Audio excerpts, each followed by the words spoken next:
Me suelo llevar muy bien con la gente como tú. Yo acepto los maricones, pero que no se les note. Pues yo tengo una amiga lesbiana y un amigo gay. Pero tú eres un tío o una tía. Eres bollera porque no lo has probado conmigo. No tengo problema con que seas trans. Tienes que madurar, todavía eres muy joven para saber de esas cosas. Eres bollera porque nunca has probado un pene. ¿Pero tú te has operado ya para ser un tío? ¿No binario? ¿Eso qué es? ¿Un ordenador? Me dan asco las mujeres con pene.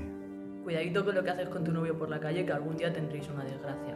Nunca me enrollaría con una persona con sida. No eres una mujer, eres un hombre con peluca. Maricón, yo creía que eras un hombre de verdad. El lobby trans es una secta mutante. Por mucho que te operes, nunca serás una mujer de verdad. Todos los maricones sois Una unos machos. Me suelo Pues llevar yo muy tengo bien. una amiga lesbiana Porque y un nunca amigo con gay. una persona bollera Tienes que porque no lo madurar, has por probado mucho que te conmigo. operes, ya eres nunca Yo serás acepto los una mujer de maricones, verdad. Pero tú pero te has maricón operado eres ya una para Creía mujer. que eras un hombre de verdad. En 2020 se registran en España 1.401 delitos de odio. Ocupando el tercer lugar, se han cometido 212 delitos por razones de orientación sexual e identidad de género. Los discursos sociopolíticos que vulneran los derechos humanos se han normalizado y legitiman la violencia hacia el colectivo LGTBI+.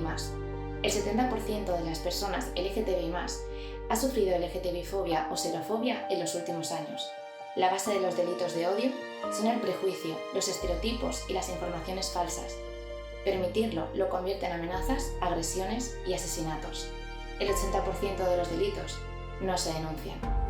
Siglos de prejuicios y persecución no desaparecen fácilmente, pero ya no lo podemos permitir más. Corta con el discurso de odio. Si has sufrido un incidente por una agresión física o verbal, puedes denunciar. Tú decides qué hacer y cuándo hacerlo.